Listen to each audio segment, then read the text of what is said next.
मित्रों नमस्कार। स्वागत है आपका अपने YouTube चैनल ऑब्जेक्टिव गुरुजी में। आज हम लोग यहाँ पे भाषा का विकास और बोली और लिपि का अध्ययन करेंगे। आपको बता दें, जितने भी छात्र बीएड किए होंगे उनको पता होगा या जो कर रहे हैं कि सेम 1 में ही हमें भाषा का विकास और भाषा क्या है ये सब पढ़ना पड़ता है। तो जितने भी आप सीटेट की तैयारी कर रहे हैं या जो भी टेट की तैयारी कर रहे हैं वो जानते हैं कि हमें जो है तैयारी किस तरह से करना है और तैयारी का आधार क्या है। तो बिल्कुल तैयारी का जो आधार है वो हमारे जो कोर्स में जितने भी चैप्टर दिए गए हैं वही हमारे तैयारी का आधार है। तो हम लोग शॉर्ट ट्रिक और ट्रिक वाले जो वीडियो हैं उस पे नहीं पढ़ना है, हमें डिटेल में पढ़ना होगा, तभी हम सही से किसी भी एग्ज़ाम को निकालेंगे। तो पहले हम लोग जान लेते हैं, अगर आप टेट की तैयारी कर रहे हैं, सी टेट की, तो हिंदी में क्या क्या हमें पढ़ना होता है। तो हमें हिंदी में जो पढ़ना होता है वो होता है एक अपठित गद्यांश। अपठित गद्यांश अपठित गद्यांश के बाद हमें जो है पढ़ना होता है अपठित पद्यांश, जिसमें कविता हो सकता है या कुछ भी हो सकता है। और शिक्षा शास्त्र का जब हम लोग अध्ययन करते हैं तो उसमें पढ़ना होता है अधिगम एवं अर्जन।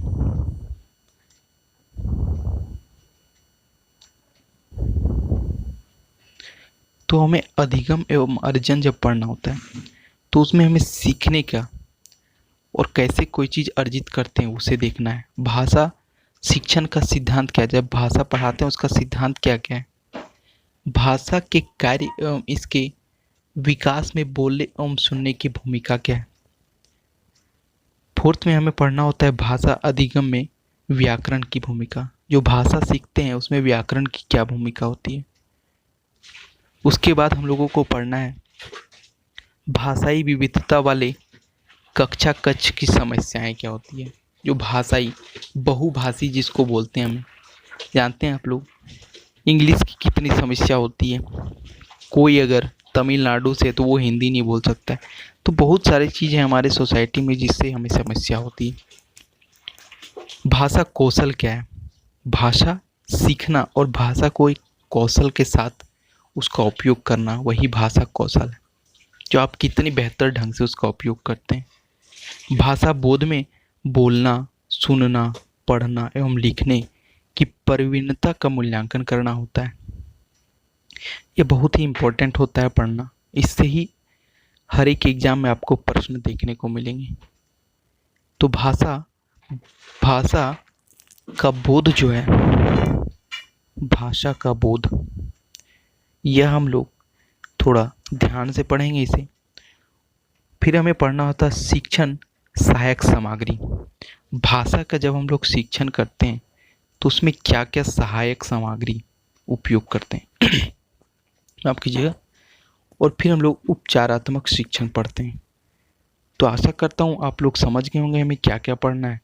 तो हम लोग आज शुरुआत करते हैं एक नए टॉपिक के साथ, और एक बेहतर ढंग से हम लोग एक एक करके हर एक परिप्रेक्ष्य को देखेंगे, समझने का प्रयास करेंगे और समझेंगे कि भाषा का अधिगम जो है उसे पढ़ना क्यों आवश्यक है।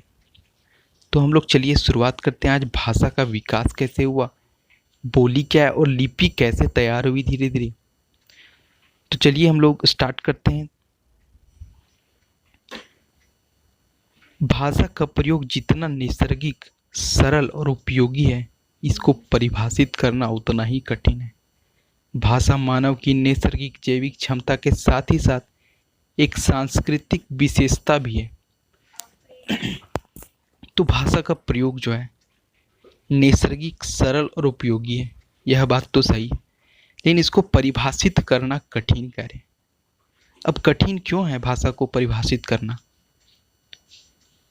आप कल्पना कर सकते हैं, आज से 1000 लाख वर्ष पहले जब मनुष्य का विकास शुरू हुआ, क्या उस समय भाषा थी या नहीं थी? आज भी यह रिसर्च का विषय है।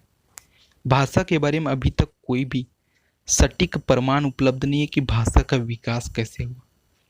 फिर भी यह माना जाता है कि वास्तविक में पहले लोगों ने इशारे में बात करना शुरू किया होगा, और जो प्राकृतिक छायाकृति है और जो आकृति, उसी से जो है उन्होंने इशारा और एक प्रतिबिंब बनाने का शुरुआत किया था उसी से।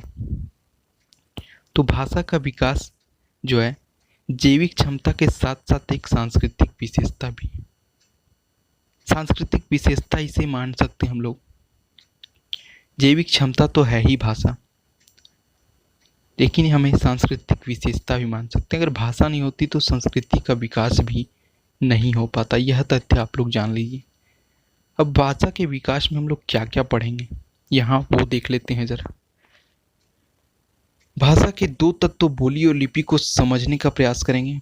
बोली क्या है और लिपि क्या है, दोनों में अंतर क्या है, ये पढ़ने का प्रयास करेंगे। बोली और लिपि के अंतर को हम लोग इससे स्पष्ट करेंगे।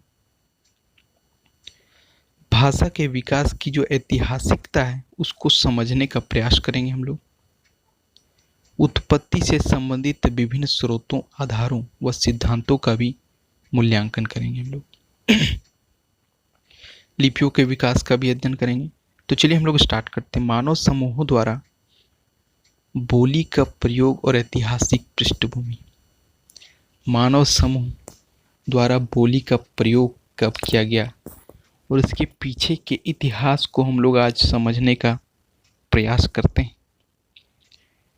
तो आप लोगों को पता होगा कि जब कभी भी भाषा के इतिहास की बात आती है तब हमारा ध्यान सर्वप्रथम बोलचाल की भाषा पर ही जाता है। जहाँ भाषा की बात आती है तो हमारे आसपास जो हम लोग एक दूसरे से बातचीत करते हैं उसी बोली की बात आती है, उसी बोली का हमें ध्यान जाता है।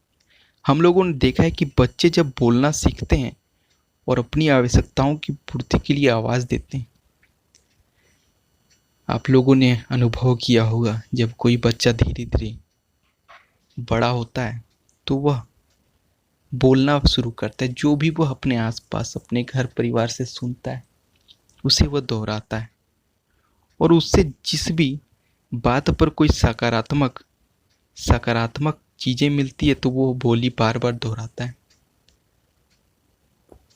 जब बच्चे बोलना सीखते हैं और अपनी आवश्यकता को पूर्ति के लिए आवाज़ देते हैं तो जिन ध्वनियों पर उनको सकारात्मक प्रभाव दिखता है उनको वो दोहराते हैं। इसी तत्व पर ही भाषा के विकास की उत्पत्ति का सिद्धांत प्रतिपादित किया गया। तो भाषा की जो उत्पत्ति का विकास है वो इसी सिद्धांत पर है। चलिए आगे देखते हैं। वैसे देखें तो भाषा की उत्पत्ति के समय के विषय में अभी तक कोई प्रमाण नहीं है। जी हाँ दोस्तों, पहले ही मैं बताया हूँ कि अभी तक भाषा की जो उत्पत्ति है उसके समय के विषय में अभी तक कोई प्रमाण नहीं मिल पाया और भाषा का उद्भव कैसे हुआ यह भी अभी तक कोई नहीं बता पाया। लेकिन रिसर्च चल रहे हैं, तथ्य इस पे बहुत सारे हैं। तो देखते हैं। वैज्ञानिकों का मानना है कि बोलचाल की भाषा का विकास लगभग 1 लाख से 50,000 वर्ष के बीच हुआ होगा। यानी कि 1 लाख वर्ष पूर्व से लेके 50,000 वर्ष के बीच यह जो है भाषा का विकास हुआ है। लिखित भाषा का विकास लगभग 5,000 वर्षों पूर्व माना गया है। अब लिखित भाषा और भाषा का विकास में फर्क क्या है, तो बात समझ लीजिए आप लोग। भाषा का तो विकास हो चुका होगा लेकिन उसे कोई लिखित प्रमाण नहीं मिला था। हम लोगों ने जो भी बोलना शुरू किया तो वह जो पीढ़ी दर पीढ़ी वह चलता गया। जो भी बात हम लोग बोल रहे हैं आज वो कल वही बच्चा जब सुनता है वही दोहराता है। तो इससे जो है यह पीढ़ी दर पीढ़ी संचालित होता रहता है। लेकिन लिखित भाषा जो है एक अनुभव किया गया, जो भी हम लोग बोल रहे हैं तो उसे एक लिखित रूप दिया जाए। तो वह संभव हुआ तब जब लोगों के अंदर लिखने की जो भावना थी वो प्रचलित हुई और लिखने का जब विकास हुआ, लेखन कला का जब विकास हुआ तो उसी से लिखित भाषा का भी विकास हुआ। चलिए नेक्स्ट देखते हैं हम लोग। भाषा की उत्पत्ति संबंधित स्रोत क्या है, आगे चलते हैं। तो पहला है धार्मिक स्रोत। कोई भी इतिहास में आप लोग जब पढ़ते होंगे तो हमें जो भी तथ्य मिले हैं वो पहले हमें ऐतिहासिक तथ्य ही मिलते हैं और जिसमें हमें धार्मिक स्रोतों पर बहुत ज़्यादा डिपेंड होना पड़ता है। क्योंकि जो प्रारंभिक जितने भी ग्रंथ मिले हैं हमें, वो ना ही राजनीति के मिले हैं और ना ही अन्य किसी दूसरे टॉपिक पे। जितने भी ग्रंथ आप देखेंगे, हिंदू धर्म हो चाहे वो, तो धार्मिक स्रोत तो हम लोग देखते हैं। तो हिंदू धर्म के अनुसार भाषा की उत्पत्ति जो है देवी सरस्वती से हुई है। यह बात आपको बिल्कुल पता होगा। जो भी हम पढ़ते हैं वो सरस्वती की ही आराधना करके पढ़ते हैं, क्योंकि हिंदू धर्म के अनुसार यह माना जाता है कि जो भाषा का उत्पत्ति हुआ है और ज्ञान का जो उत्पत्ति हुआ है वो देवी सरस्वती के द्वारा ही वरदान स्वरूप हुआ है। इसी तरह यहूदी धर्म में हम लोग देखें और ईसाई धर्म के, तो इनके जो अनुयायी हैं, अनुयायी मतलब होता है इसे मानने वाले, इसके फॉलोवर जो होते हैं, उनका मानना है कि ईश्वर ने सर्वप्रथम आदम को बनाया। आदम और हव्वा की कहानी आप लोगों ने बचपन में पढ़ा होगा, बचपन की किताबों में। वही बात यहाँ पे भी बोला गया है कि ईश्वर प्राणियों के विकास में जो कुछ भी कहा, आदम ने जो कुछ भी कहा वही भाषा का रूप बन गया। संसार के आदि पुरुष और हव्वा जिस भाषा में बात किया करते थे, उसी से समस्त संसार की जो भाषा है उसका जन्म हुआ। कहा जाता है, आप लोगों को बता थोड़ा सा स्टोरी, कि आदम और हव्वा पहले जो है ईश्वर ने आदम को भेजा और फिर हव्वा को भेजा। और इसी दोनों से ईसाई धर्म के अनुसार मैं बता रहा हूँ, हिंदू धर्म में तो ब्रह्मा जी हमारे हैं, लेकिन ईसाई धर्म में आदम और हव्वा के जो है आने से ही सृष्टि का विकास, और इन्होंने जो कुछ भी किया भाषा आदि जितने भी हैं वो इन्हीं से हुआ था स्टार्ट। तो इस बात को आप लोग थोड़ा ध्यान रखिएगा। दूसरा है प्राकृतिक ध्वनि स्रोत।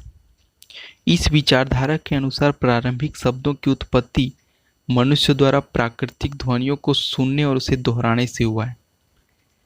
इसका मतलब क्या है यहाँ पे, कि मनुष्य द्वारा जो प्राकृतिक ध्वनियाँ जो उसने सुना और उसे दोहराया, वही जो है भाषा के विकास में सहायक हुआ है।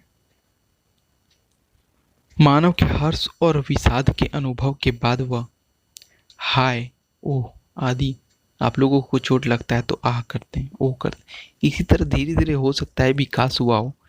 और प्राकृतिक स्रोत के अनुसार जिसे हम लोग बोलते हैं, कौवा जब काँव काँव करता है तो हो सकता है इसी ध्वनि से कौवा शब्द बना हो। काँव काँव करता है तो कौवा बन गया। तो इस तरह जो है प्राकृतिक ध्वनि स्रोत भी माना जाता है। मातृभाषा का सिद्धांत देखते हैं हम लोग, इसके अनुसार क्या है। तो मातृभाषा का सिद्धांत में जो है भाषा की उत्पत्ति सर्वप्रथम माता और उसके शिशु के बीच संवाद से मानी जाती है। तो इस मत के अनुसार भाषा की माता जो है बच्चे से जो भी संवाद करती प्रारंभिक स्तर पर, वह जो है संवाद धीरे धीरे भाषा का रूप बन गया। अब जैविक संरचना का स्रोत में देखते हैं हम लोग, जैविक संरचना में क्या बात बताया गया। इसके अनुसार मनुष्य में भाषा का विकास इसलिए हुआ क्योंकि मनुष्य में रचना अन्य जीवों की तुलना में अधिक अनुकूल थी, जिससे वह भाषा का प्रयोग कर सकते थे। तो मनुष्य की जो रचना है, मनुष्य के दांतों पर जो ध्यान देंगे तो सीधी खड़ी स्थिति में होते हैं, और जो भी जीव चलती है उससे हो सकता है कि अधिक अनुकूल है। अन्य जीवों में जो है इस तरह की संरचना नहीं मिलती जिससे वो भाषा का प्रयोग बेहतर ढंग से करें। तो भाषा की उत्पत्ति के बारे में जैविक संरचना में इन तथ्यों को देखा जाता है। अनुवांशिक स्रोत में देख लेते हैं हम लोग। अनुवांशिक स्रोत क्या हो गया, अनुवांशिकता पढ़े होंगे आप लोग। अनुवांशिकता हो गया पीढ़ी दर पीढ़ी, एक पीढ़ी से दूसरी पीढ़ी तक जो जाती है उसे हम लोग अनुवांशिकता कहते हैं। अनुवांशिकता भी हम अच्छे से पढ़ेंगे। तो प्रसिद्ध भाषाविद यूले जो थे इस पहली काल मानव अनुवांशिकी में ही मानते हैं।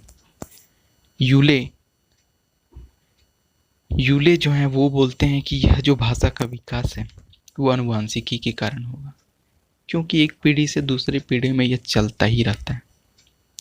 ध्यान रखिएगा। चलिए अब हम लोग देखते हैं लिपि का विकास। लिपि का कैसे विकास हुआ। लिपि लिपि जो है अभी तक कोई 5,000 से 7,000 के बीच भाषाएं बताई जाती हैं। अभी तक जो भाषा जितनी भी है उसमें जो है लगभग 5,000 से 7,000 बीच जो है भाषाएं बताई जाती हैं। जानकारी के मुताबिक बता दें कि विश्व की लगभग 7,000 जो जीवित भाषाएं हैं उनमें सिर्फ 300 भाषाएं लिखित रूप में प्रयोग की जाती हैं। अब इसका मतलब क्या हो गया, आप लोग समझ लें कि जितनी भी भाषाएं उसे लिपिबद्ध किया गया है। आखिर जो भी मौखिक रूप में हम लोग बोलते हैं उसे लिखित प्रमाण दिया गया, व्याकरण बनाया गया जो नहीं यही सही होता है। ऐसा तो नहीं कि आप कुछ भी अटपटांग बोले वो सही हो जाएगा। तो लिपि का जो है विकास हुआ जिससे जो है 300 भाषाएं अभी तक लिखित रूप में पाई जाती हैं। यानी कि लिपि जो है 300 भाषा ही का मिलेगा आपको विश्व में। लिपि और बोली में अंतर हम लोग समझ ले जरा। लिपि जो है कोई भी भाषा जो हम लोग बोल रहे हैं जो मौखिक रूप में, उसे जो है एक प्रमाणित किया गया जो यही भाषा है। क ख ग यह लिपिबद्ध है। जो भी बात करते हैं हम लोग वो इन्हीं के बीच से निकलती है जितनी भाषाएं, तो उसे एक व्याकरण का रूप दे दिया गया, तो वही लिपि बना है। तो यह अनुवांशिक कारण नहीं होता परंतु भाषा एक पीढ़ी से दूसरी पीढ़ी तक संचारित होती रहती है। लिपि वह है जो बोली गई भाषाओं का लिखित स्रोत है। समझ गए। तो भाषा जो है एक पीढ़ी से दूसरी पीढ़ी तक संचारित होती रहती है। जी हाँ, जो भी हम लोग बचपन में सुनते हैं वही भाषा तो बोलने लगते हैं, कोई उससे अलग तो नहीं बोलते। अब विदेश में जो है अमेरिकन सोसाइटी, इंग्लैंड सोसाइटी में जाओगे तो वहाँ पे तो इंग्लिश ही बोलेंगे बच्चे, हिंदी ना बोल ना सकेंगे। हिंदी तो ना बोलेंगे वो तो इंग्लिश ही बोलेंगे। अब हरियाणा चल जाएंगे तो वहाँ हरियाणवी बोलेंगे, गुजरात चल जाएंगे गुजराती बोलेंगे। कोई इंग्लिश में थोड़ी भी बच्चे बात करेंगे। हाँ, इंग्लिश मीडियम का चलन है तो हो सकता है कोई बच्चा घर में भी इंग्लिश बोलता है वो इंग्लिश बोलेगा। तो जो भाषा जो है बोली गई लिखित स्रोत है, जो बोली गई भाषा है वो लिखित स्रोत है और यह एक पीढ़ी से दूसरी पीढ़ी तक संचारित होती रहती है। तो देखते हैं अब हम लोग आगे। जो सर्वप्रथम हम देखें तो लगभग 5,000 वर्ष पूर्व मेसोपोटामिया की सभ्यता की शहर सुमेर, ध्यान रखिएगा, मेसोपोटामिया विश्व की सबसे प्राचीन सभ्यताओं में से एक है। मेसोपोटामिया, हड़प्पा सभ्यता आप लोग जो पढ़े हैं उसी तरह जो है विश्व की जो सबसे प्राचीन सभ्यता वो मेसोपोटामिया की सभ्यता ही मानी जाती है। उसकी एक शहर सुमेर है जो वर्तमान इराक और ईरान वाले क्षेत्र में है। वर्तमान इराक और ईरान, ध्यान रखिएगा, वर्तमान में जो इराक और ईरान है उसी क्षेत्र को जो है सुमेर कहा जाता था। तो इसमें कीला अक्षर या किलकारी लिपि का विकास हुआ। यह जो है मिट्टी के फलकों लिखा हुआ है, फलकों मतलब आप मिट्टी को जो है उसे बना दें कोई, तो उसी को बोलते हैं मिट्टी के फलकों पर जो है लिखी गई थी जो सुमेर में, वह जो है चलिए देखते हैं वो क्या था। मेसोपोटामिया जो खुदाई में हमें प्राप्त हुआ वह कैसा था। तो क्यूनिफॉर्म उसे कहा जाता है और वो जो मेसोपोटामिया में निकला था वह जो है कीला अक्षरी, इसी को कहा जाता है। आप लोग ध्यान से देखिए कैसे जो है चिन्हित किया गया था। मट्टियों में हर एक चीज़ जो चिन्ह है वह यहाँ पे दिखाया गया है। तो अब चलते हैं हम लोग थोड़ा सिंधु सभ्यता। तो सिंधु सभ्यता में भी चित्रलिपि का प्रयोग किया जाता था। सिंधु सभ्यता हमारी जो विश्व की प्राचीन सभ्यताओं में से एक है भारत में। तो आप लोग जरा जानते होंगे सिंधु सभ्यता के बारे में कुछ कुछ बातें। तो सिंधु सभ्यता भारत की जो है सबसे प्राचीन सभ्यता है। यह शहरी सभ्यता थी, बिल्कुल यह ग्रामीण नहीं थी। अति रूप से जो है यह विकसित सभ्यता थी। तो यहाँ पे जो चित्रलिपि का प्रयोग किया जाता था, यह चित्र के माध्यम से संप्रेषण लिपि के विकास की शुरुआत थी। संप्रेषण, संप्रेषण जो हम लोग किसी दूसरे से बात करते हैं वही संप्रेषण होता है। तो इसकी शुरुआत थी। आज भी हम जो है इसी रूप में बहुत सारी चीज़ों का प्रयोग देखते हैं।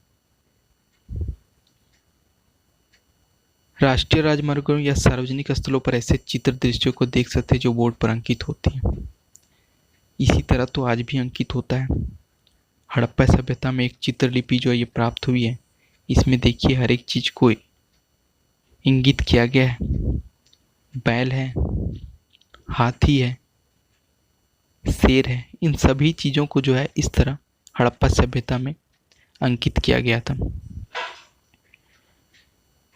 तो जब हम प्रतीक चिन्हों, आपको एक बात बता देता हूँ यहाँ पे, बहुत इंपॉर्टेंट बात, जब हम प्रतीक चिन्हों का शब्दों का प्रतिनिधित्व करने लगते हैं, कोई भी प्रतीक चिन्ह है उसका एक शब्द के साथ हम लोग प्रतिनिधित्व करने लगते हैं, तब प्रतीक लिपि ही लोगोग्राम, लोगो के बारे में आप लोगों को सुना होगा। लोगो क्या है? आप लोग बहुत सारे यूनिवर्सिटी में देखते होंगे, एक छोटे से चीज़ में ही अपना यूनिवर्सिटी नाम अंकित करता है और फोटो लगाता है, और उसी से उसकी पहचान होती है लोगों के द्वारा। तो इसका जो विकास होता है वह यहीं से माना जाता है, प्रतीक लिपि लोगोग्राम का विकास। जैसे हम लोग देख सकते हैं बैंक ऑफ इंडिया में सितारे का चिन्ह का प्रयोग देख सकते हैं। जब भी सितारा का बात आता है तो वह बैंक ऑफ इंडिया की ओर ध्यान चला जाता है हमारा। तो इसी को बोलते हैं लोगोग्राम।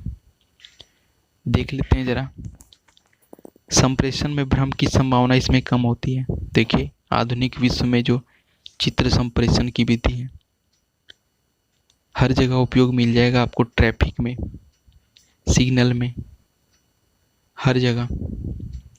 बिल्कुल दोस्तों, अब देखते हैं हम लोग जरा भारतीय लिपियां क्या क्या है, कौन कौन सी भारतीय लिपियां हैं। तो भारतीय लिपि क्या है? देवनागरी लिपि। पहला जो हम लोग देखते हैं देवनागरी लिपि। तो हिंदी और संस्कृत भाषाएं सर्वप्रथम समय में देवनागरी लिपि में ही लिखी जाती हैं। जो भी हिंदी और संस्कृत भाषा है उसका प्रयोग देवनागरी लिपि में ही किया जाता है। यह बहुत ही इम्पोर्टेंट फैक्ट है। एग्जाम में पूछे जाते हैं कि हिंदी भाषा कौन सी लिपि में लिखी जाती है, तो याद रखिएगा देवनागरी। बिल्कुल इसे ध्यान रखिएगा, देवनागरी लिपि। अब यहाँ पे बताया गया हिंदी और देवनागरी लिपि एक दूसरे के पर्याय बन गए हैं। परिणाम स्वरूप देवनागरी को हिंदी लिपि भी कहते हैं। इसका नाम नागरी लिपि भी है। इसके नामकरण के कारण भी स्पष्ट रूप से पहचान नहीं जा सके, लेकिन अलग अलग विद्वानों ने अपनी अपनी कल्पना के आधार पर इसे बताया है। देख लेते हैं क्या क्या बताया। प्रथम मत के अनुसार यह लिपि नगरीय शहरों की सभ्यता में जन्मी, इसलिए यह जो है नागरी लिपि है। द्वितीय मत के अनुसार गुजरात के नागर ब्राह्मणों द्वारा प्रयोग की जाती थी। तृतीय मत अनुसार यह लिपि देवनगर स्थान में उत्पन्न हुई है। अब एक मत यह भी है कि यह काशी और आसपास के क्षेत्र में विकसित हुई। काशी को देवनगर भी कहते हैं, इसलिए इसका नाम देवनागरी हो गया। अब दक्षिण भारत में इसका नाम जो है नंदी नागरी कहा जाता है। तो इस संबंध में बहुत सारे मतभेद हैं, तो हम लोगों को मतभेद में नहीं पढ़ना है। हम लोग को जानना है बस हिंदी कौन से नागरी लिपि में लिखी जाती है, देवनागरी में। अब इस लिपि का विकास 1000 से 1200 ईस्वी के लगभग प्राचीन नागरी लिपि से ही माना जाता है। ध्यान रखिएगा 1000 से 12 ईस्वी के लगभग। प्राचीन नागरी लिपि के अभिलेख 8वीं सदी से 16 सदी तक दक्षिण भारत में मिलते हैं। देवनागरी लिपि में सामान्य रूप में 52 अक्षर होते हैं, जिसमें 49 अक्षर वर्तमान समय में अधिक प्रचलन में है, 49। 3 हिंदी में पृथक प्रयोग नगण्य हो गया है। संस्कृत भाषा में जरूर सभी 52 अक्षरों का प्रयोग किया जाता है। हिंदी संस्कृत में ध्यान रखिएगा टोटल 52 अक्षरों का प्रयोग किया जाता है। टोटल 52 अक्षरों का ही प्रयोग किया जाता है। हम लोग देख लें आगे जरा। प्राचीन समय में संस्कृत भाषा ब्राह्मी लिपि में लिखी जाती रही है, अतः उन अक्षरों को ब्राह्मी लिपि का हिस्सा मानकर छोड़ दिया जाता है। लेकिन हमें याद रखना चाहिए कि देवनागरी लिपि का जन्म भी ब्राह्मी लिपि से हुआ है। अब बहुत सारे वर्ड जो हैं उसे छोड़ दिया गया है हिंदी में भी, तो 52 में से 49 को ही मान्यता दी गई है। बाकी जो यूज नहीं होते वो धीरे धीरे ख़त्म होते जा रहे हैं। जो वर्ड ज़्यादा यूज नहीं होता है उसे धीरे धीरे ख़त्म होता है। हमें अंग, अ, ज्ञ, बहुत सारे ऐसे वर्ड जिसका उपयोग कम होता है तो उसे जो है धीरे धीरे स्किप किया जा रहा है, छोड़ दिया जा रहा है। अब ब्राह्मी लिपि के थोड़ा ज़्यादा समझ लेते हैं हम लोग। ब्राह्मी लिपि को कई लिपियों की लंबी श्रृंखला की जननी कहा जा सकता है। आप लोग जानते हैं भारत की जो संपूर्ण भाषा है वो ब्राह्मी लिपि से ही उत्पन्न मानी जाती है। तो एक सर्वेक्षण के अनुसार 198 लिपियाँ इस लिपि से ही निकली है। लगभग सभी भारतीय भाषाओं सिर्फ उर्दू को छोड़कर की लिपियों के लिए नेपाल, बांग्लादेश आदि कई एशियाई देशों की भाषाओं की लिपि इसी से जन्मी है। बांग्लादेश, नेपाल और कई एशियाई देश ऐसे हैं जिसकी लिपि ब्राह्मी लिपि से ही निकली हुई है। यह एक प्राचीन भारतीय लिपि जो 350 ईस्वी पूर्व से 300 ईस्वी तक भारत के अधिकतम भाग में प्रचलन में रहा। इसमें ब्लूम कहते हैं कि 41 अक्षर जिसमें 9 स्वर और 32 व्यंजन हैं। यह ब्लूम का मत है। इस लिपि का नामकरण के पीछे कई मत हैं। जरा मत हम लोग देख लें। प्रथम मत के अनुसार भगवान ब्रह्मा ने इस लिपि को बनाया था और यही हम लोग मानते हैं। द्वितीय मत के अनुसार ब्रह्म ज्ञान यानी वेद ज्ञान के संरक्षण अस्थायित्व हेतु इस लिपि की रचना हुई थी। तृतीय मत क्या कहता है कि ब्राह्मणों ने इसको बनाया और इसका प्रयोग किया, इसलिए इसका नाम ब्राह्मी लिपि हो गया। चलिए आप लोग भी देख लें। अब कई पाश्चात्य विद्वान भी इस पे अपना मत देते हैं। मत देने में क्या जाता है भाई, रिसर्च सबको करना है। अहम आदि विकारों के कारण इसकी उत्पत्ति चीनी या सामी लिपि में मानते हैं। कई पाश्चात्य विद्वान जो है अहम, उनको लगता है कि यहाँ पे कुछ हो ही नहीं सकता है। तो अहम जो है, अहम के कारण विद्वान जो पाश्चात्य विद्वान है वो भ्रम पैदा करते, नहीं ब्राह्मी लिपि जो है भारत में पैदा नहीं हुई। वो इसे जो है उत्पत्ति चीनी या सामी लिपि को मानते हैं। ऐसा कल्पना करना भी अल्पनीय बात है। सामी से एकाधिक समानता ब्राह्मी लिपि में तो है, परंतु दोनों में एक से अधिक मूल अंतर है। अब सामी लिपि क्या है, इसी से जो है अरबी लिपि का विकास हुआ है, ध्यान रखिए। जैसे कि यह लिपि बाएं से दाएं लिखी जाती है, जबकि सामी लिपि दाईं से बाईं लिखी जाती है। सामी में केवल 22 अक्षर हैं, जबकि ब्राह्मी में 41 अक्षर हैं। लिपियों में इस तरह की अक्षर रचना नहीं देखी जाती, अतः यह भारतीय भूभाग पर उत्पन्न लिपि ही है। इसे लेकिन मानने में समस्या है। विदेशियों को भाई समस्या तो होगी। जहाँ पे देश की बात आती है, हमारे भारत देश की, तो वहाँ पे जो है अलग अलग प्रोपोगेंडा चलाए जाते हैं। अब हमारे देखिए जो चाणक्य जी हैं, वो ऐतिहासिक दृष्टि से देखें तो वो कितने वर्ष पुराने हैं। 326 ईस्वी पूर्व की बात है उनका, और फिर भी वहाँ चाणक्य की जो हम लोग बोलते हैं तो उनका नाम नहीं लिया जाता विश्व के थिंकरों में।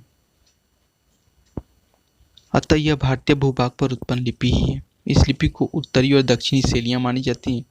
उत्तरी शैली से निम्नलिखित लिपियों का विकास हुआ है। अब उत्तरी और दक्षिणी शैली में इसे जो है बांटा गया, तो उसमें देखते हैं हम लोग उत्तरी शैली में कौन कौन से। गुप्त लिपि, यह लिपि गुप्त वंश के राजाओं के अभिलेखों में अभिलेख हैं। जैसे प्रयाग प्रशस्ति, जो प्रयाग प्रशस्ति है उसमें जो है गुप्त राजाओं की लिपि है। इसके जो अभिलेख हैं वह गुप्त लिपि से हैं। आप लोग ध्यान रखिएगा, प्रयाग प्रशस्ति जो है समुद्रगुप्त का है। इतिहास में कई बार प्रश्न पूछे जाते हैं जो प्रयाग प्रशस्ति लेख किसका है, तो वह समुद्रगुप्त का है। कुटिल लिपि, यह गुप्त लिपि से ही जन्मी एक लिपि है, इसमें स्वरों की मात्राएं कुटिल या टेढ़ी हो जाती हैं, इसलिए इसको कुटिल लिपि कहते हैं।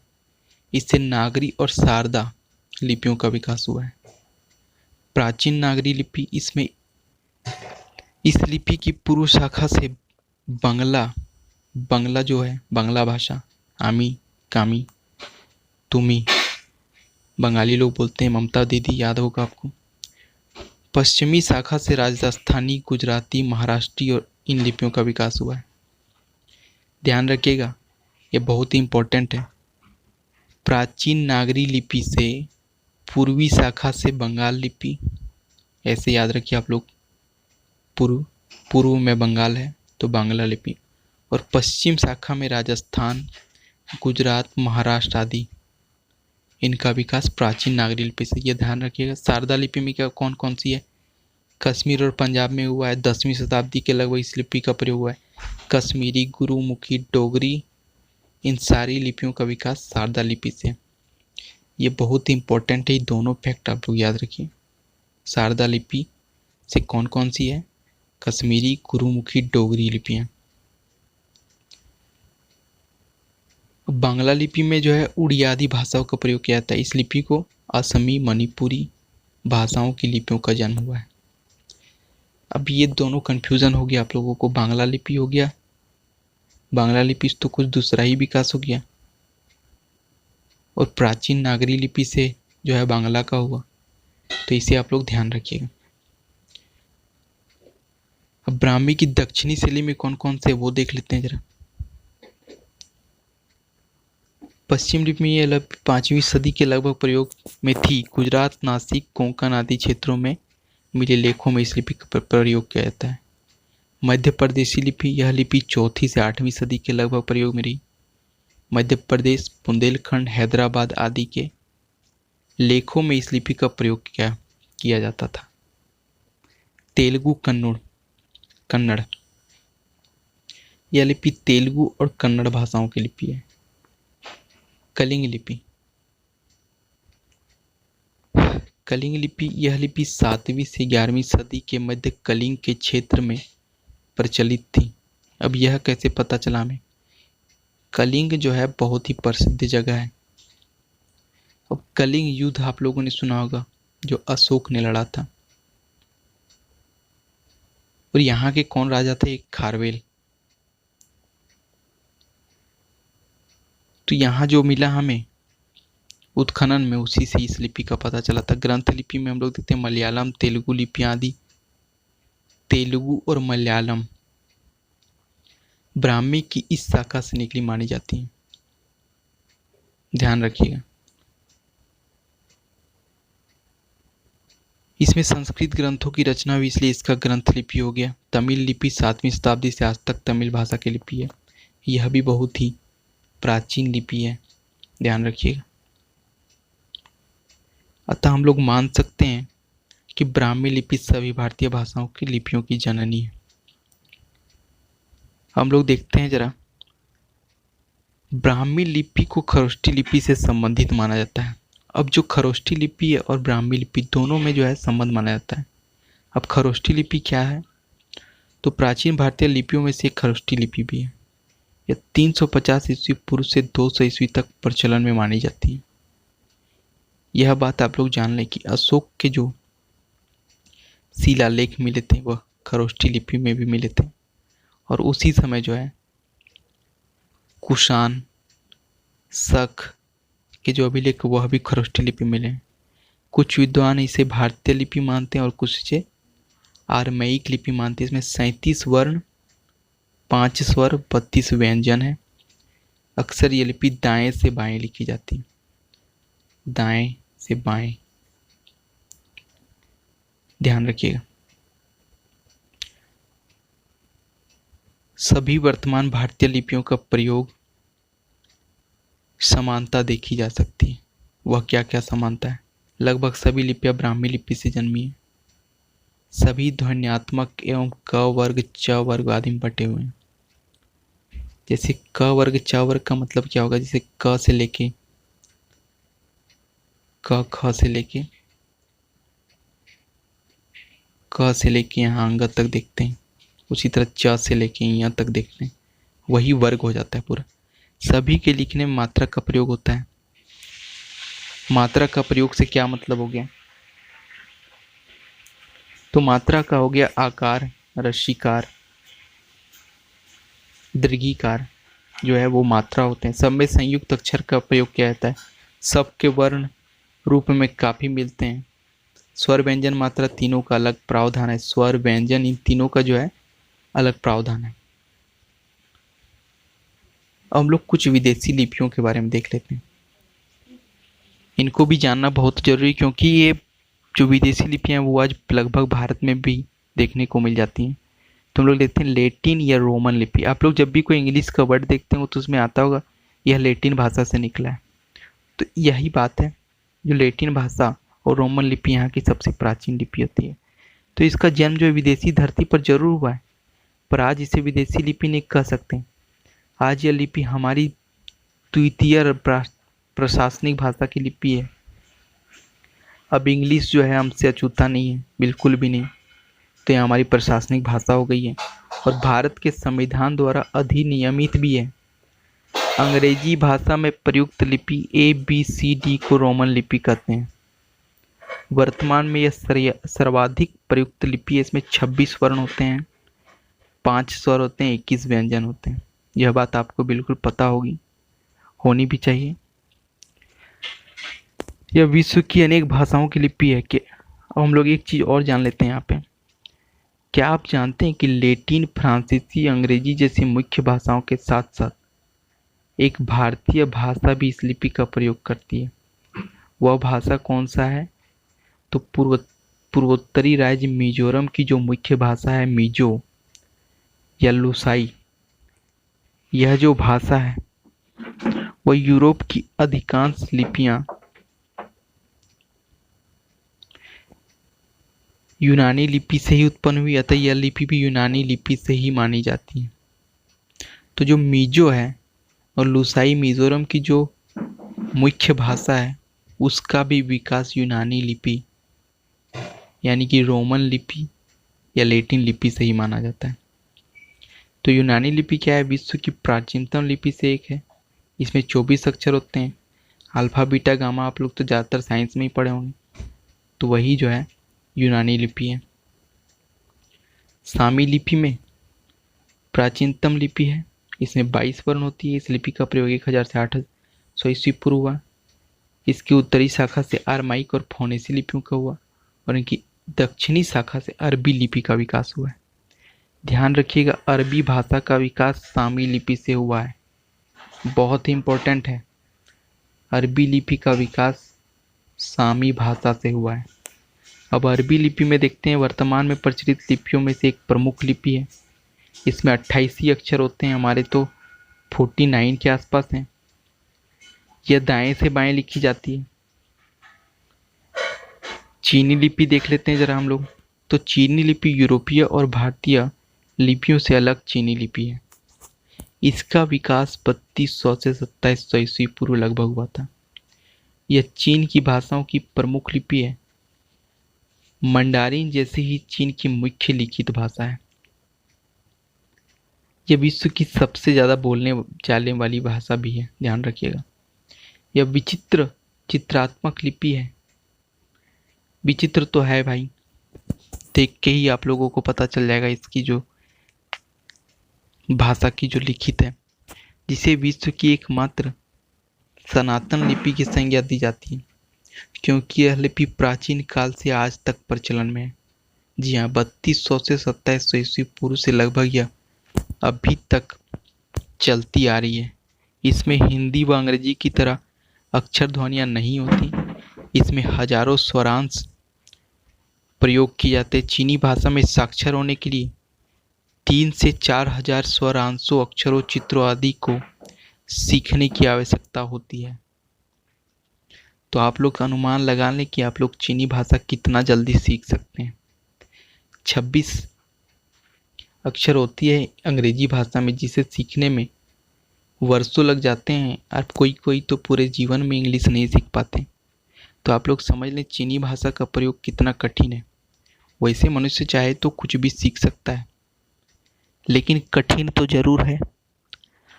तो चलिए मित्रों, आज हम लोग भाषा का विकास और लिपियों का विकास देखें। नेक्स्ट वीडियो में हम लोग देखेंगे भाषा का जो है अधिगम और अर्जन से क्या संबंध है। तो चलिए, चैनल को सब्सक्राइब कीजिए, लाइक कीजिए, शेयर कीजिए, और जो भी आपको परेशानी है वो हमें कमेंट कीजिए, और कुछ त्रुटि लग रहा हो तो वो ज़रूर बताएं। धन्यवाद।